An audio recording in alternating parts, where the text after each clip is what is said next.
Supreme કોર્ટે પણ કીધું કે ન લોકસભા ન વિધાનસભા सबसे ऊंची ग्राम सभा ત્યારે આપણા મુખ્ય વાત કરી કે ગ્રામ સભાનો પાવર છે અનુસૂચિ 5 વિસ્તારમાં ગ્રામ સભાની પરવાનગી લેવી પડે આ વિસ્તાર 1996 અંતર્ગત આવે છે તમારે આ કાર્યક્રમ કરવા માટે તમારે આ પ્રકારનું પ્લાન્ટેશન કરવા માટે ગ્રામ સભાને કેમ જાણ કરવામાં નથી આવી ગામ લોકોને કેમ નોટિસો આપવામાં નથી આવી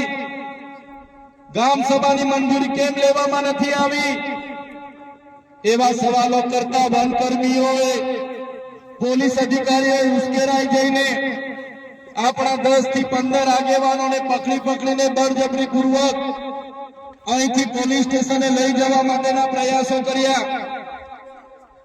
ત્યારે ગામના લોકો એમને છોડાવવા માટે આગળ આવ્યા ગામ લોકો છોડાવવાનો પ્રયાસ કર્યો ત્યારે પોલીસના અધિકારીઓએ પૂર્વ આયોજિત કાવતરા મુજબ એ લોકોએ ગામના લોકોને દોડાવીને લાઠીચાર્જ કર્યો હમણાં જ ગામના મુખીએ ગામના સરપંચો એમને ગામના પોલીસ પટેલે મને કીધું કે લગભગ 32 થી 35 લોકો ગંભીર રીતે ઘવાયેલા છે એમને ઈજાઓ પહોંચી છે અને એ લોકો પોલીસના ડરના કારણે સરકારી દવાખાનામાં નથી ગયા પણ ઔષધિઓની દવા કરે છે દેશી દવા કરે છે અને આજે પણ એ લોકોની સ્થિતિ ખૂબ જ ગંભીર છે ત્યારે મિત્રો સવાલ એ થાય છે કે આ પ્રકારની સૂચના કોણે આપી પોલીસને કયા ભાજપના નેતાઓએ પોલીસને મોકલ્યા કયા ભાજપના નેતાઓના ઈશારે લાઠીચાર્જ થયો કયા ભાજપના નેતાઓના ઈશારે અહીંયા 27 જેટલા ટીયર ગેસ છોડવામાં આવ્યા અને કયા ભાજપના નેતાના ઈશારે અહીંયા 50 થી પણ વધારે રાઉન્ડ ફાયરિંગ કરાવવામાં આવ્યું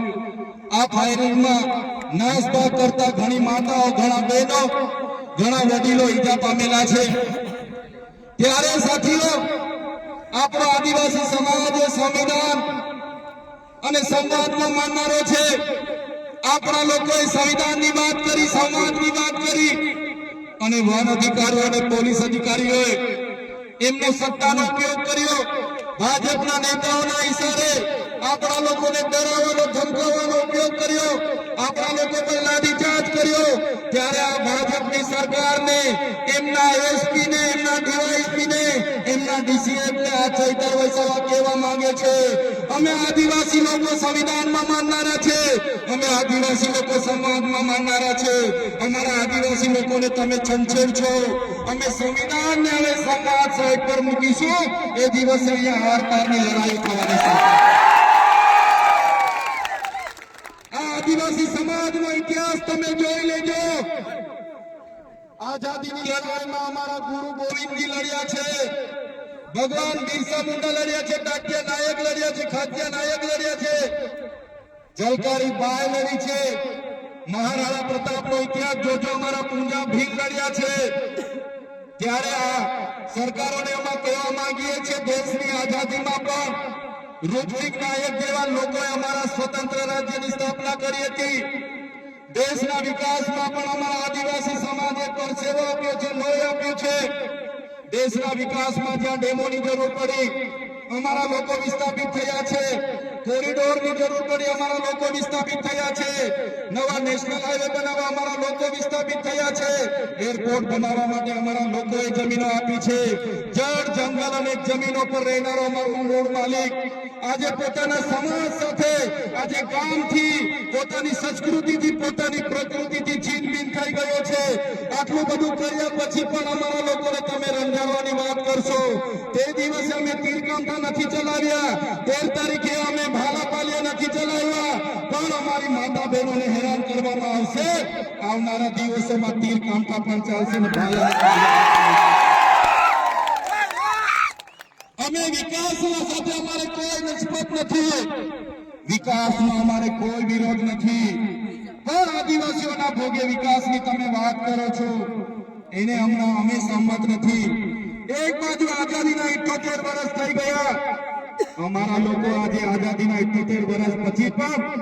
2% રોટલાઓ માટે અમારા લોકોને શહેરોમાં મજૂરી કરવું જવું પડે. અમારા બાળકોના શિક્ષણ માટે શાળાઓમાં શિક્ષકો માટે આંદોલન કરવું પડે. સારી શાળા માટે આંદોલન કરવું પડે. પીવાના પાણી માટે આંદોલન કરવું પડે. જંગલની જમીન માટે આંદોલન કરવું પડે. અમારી ખેતીના પાકના ભાવ માટે આંદોલન કરવું પડે. અમારા યુવાનો સાથે જે અત્યાચાર થાય એના માટે આંદોલન કરવું પડે. મારી બે દીકરીઓ માટે આંદોલન કરવું પડે. ત્યારે અમે આ સરકારોને કહેવા માંગીએ છીએ, આ તમારી મનુવાદી સરકાર, આ તમારી સામંતશાહી સરકાર, આદિવાસી સમાજ હવે જાગી ગયો છે. સરકારને અમે કહેવા માંગીએ છીએ, હવે અમારો સમાજ લડેંગે જીતેંગે, જિંદાબાદ મુર્દાબાદ. આગે બઢો. હાય સરકાર, હાય હાય. આવેદન નિવેદન હવે અમે કરવા માંગતા નથી. તમે પાડલિયા ગામ સાથે જે અત્યાચાર અમે કર્યો છે, જો આવનારા દિવસોમાં જે પણ લોકો પર FIR થઈ છે એ FIR રદ કરવામાં નહીં આવે તો આવનારા દિવસોમાં અમે પાલનપુર SP કચેરી